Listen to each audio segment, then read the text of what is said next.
everyone, Dylan from the Smart Economy podcast. We're at day 2 of the Consensus Conference here in Austin, Texas, and I'm chatting with Ingalandia, at Ingalandia on Twitter.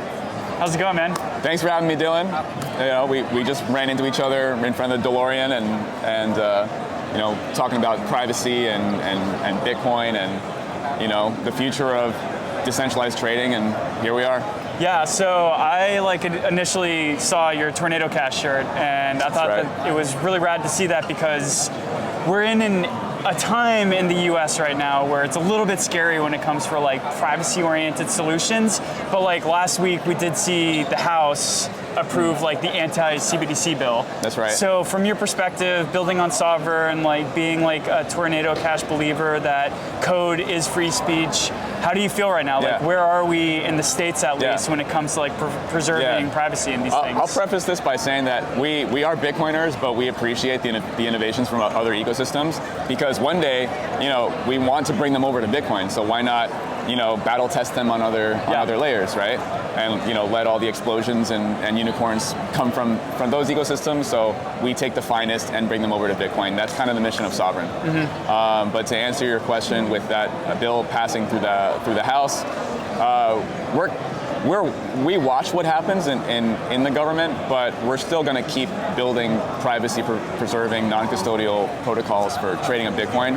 It's not going to stop us from doing what we do. Yeah. If anything, it'll kind of accelerate the demand for decentralized, non-custodial, privacy-preserving products, and that's always been our mission. Yeah. So let's do a quick Eli 5 30-second pitch for what Sovryn is. So Sovryn is a one-stop shop for taking your Bitcoin, bridging it to a sidechain, and swapping, leveraging, lending, borrowing, minting stable coins that are decentralized and censorship resistant, all in one place. You can do it at sovryn.app. Cool. So Bitcoin, I think, has experienced this resurgence as a network to build on top of. For years we've had sidechains like Stacks, Liquid, you name it. But ever since the BitVM white paper came out, we've seen a lot of new projects coming on. They're building L2s on top of Bitcoin now. Right. So in my perspective, Bitcoin is now a commodity network that even if it could survive a state attack from a nation state, it's now even more cemented as a network that is not going away. So how has your past 4 years at Sovryn, what's that kind of growth in this kind of cementing of Bitcoin being the network that won't go away? What's that been like for you? A few things, the narrative for Bitcoin Layer 2 has accelerated, obviously because of BitVM, and you know, with Layer 2s, with rollups comes tokens. Yes. And with tokens come incentives for investors, and that's why a lot of money, especially from Asian investors, has been pouring into this space. Yeah. Right.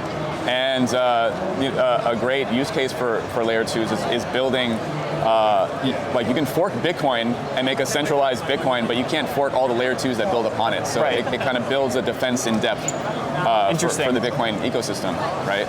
And also these Layer 2s, the ones that pay for the security of Bitcoin are incentivizing miners to do their thing and keep the network secure. Yes. So yeah, that's what we're trying to do, increase the demand for Bitcoin block space and you know, keep the miners doing what they do best. So is Sovryn a glue that brings all of these L2s together and allows for the interoperability of coins, NFTs, you name it, between these L2s and the L1? Sure. What's your role in this growing ecosystem of uses now in Bitcoin? Yeah. Well, Bitcoin is number one for HODL, sending, and hodling, right? Because it's secure and it's as secure as you can get. But once you want to trade, you start conceding on some security constraints, right?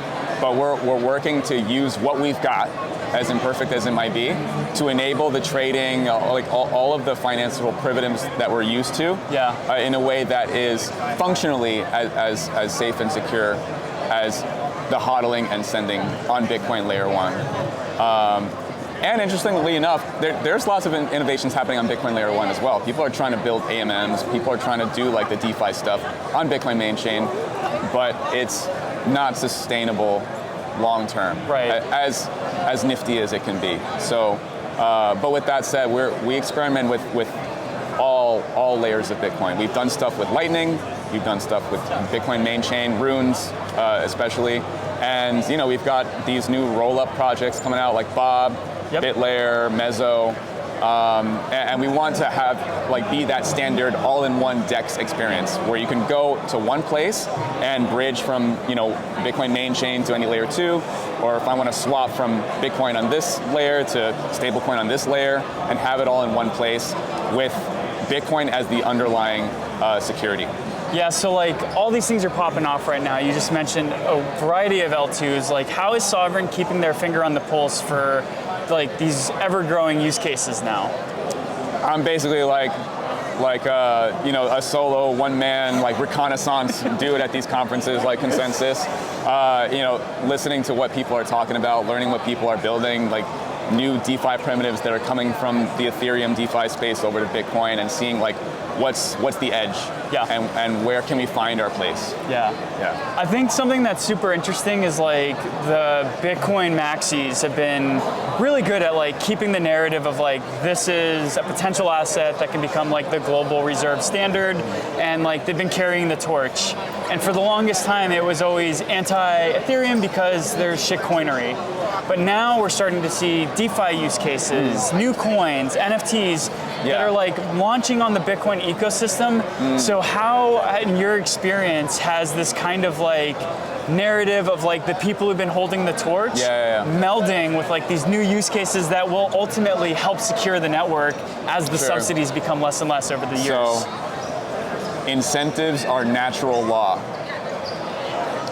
So, these Bitcoin maxis that have been all about just the hard gold Bitcoin standard have split because of ordinals, and it's borderlining into the shitcoinery because there's new ways to speculate. Yes. And even though it's still purely on Bitcoin, it created a divide, right? And so there are new divides and more openness to building new assets on top of Bitcoin, and it's still loyal to the Bitcoin chain. So people are just going off of incentives, and it's kind of swaying people from the Bitcoin maxi, Bitcoin only side over to these new experiments because the incentives to make a lot of money are there. And it's powerful. Are you seeing people from the Ethereum ecosystem or other ecosystems coming back to Bitcoin and building here? That's kind of the mission of Bob, build on Bitcoin. Got it. And so they're trying to hybridize the Ethereum ecosystem with Bitcoin proof of work security. So it's a long-term project, and they have really good partnerships and a good plan for bringing over those Ethereum DeFi degens into the Bitcoin space by providing a very similar experience. To a Ethereum rollup, while gradually migrating over to Bitcoin proof of work security. Back to the homeland, yes. Right? Without them really knowing it. So we established our AMM DEX on the Bob layer 2, and that is the primary place for trading Bitcoin assets, ETH assets, stable coins, all those good things. What are some other exciting things that are on Sovryn's roadmap that folks listening to this should get excited about? Yeah, I mean we're trying to plant our flag on as many good, secure Bitcoin layer 2s with great reach as possible, and we're also trying to dabble into runes. So on our Sovryn deployment on Bob, you can actually trade runes against ETH, stablecoins, WBTC, and we're trying to experiment and give runes projects options for pairing their runes against some of the most common stablecoin top assets. Cool. And so anyone who's watching this, whether they're an end user or developer or just a general interest, who do you want to talk to? Who do you hope reaches out to Sovryn to build and collaborate? Anyone who's curious, because we're doing things that haven't been done before. No one's traded runes on a Bitcoin layer 2. This is all fresh to all of us. If you want a walkthrough of how Sovryn works, just hit me up, Ingalandia on Twitter. If you want to collaborate, if you're a DeFi project that is curious about the Bitcoin DeFi ecosystem, whoever, I'm down to talk to whoever.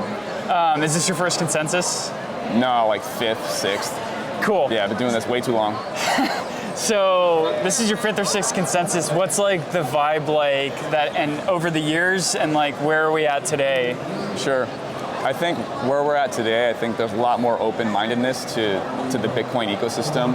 Not, like, ideas don't get shut down over just like purism, and which is really, really refreshing to me. And we have this narrative of modularity, different DA layers, different scalability solutions, and I think we're going to really see it solidify at the end of this year once these Bitcoin Layer 2 rollups mature. And I think Bitcoin is kind of closing the gap on Ethereum in terms of like things that Ethereum can do that Bitcoin can't. I agree. It's going to catch up a lot this year, real fast. Awesome. Well, Engi, man, thanks for taking a few moments to chat with us. It was awesome. Yeah, thanks a lot, Dylan. Thanks for having me. Cheers. All right. And if you guys want to see any more of the interviews we've done here, head over to the Neo News Today YouTube channel to see some of the on-the-ground interviews we've done. And of course, if you want to hear some of the full episodes we've done for the podcast, head over to smarteconomypodcast.com.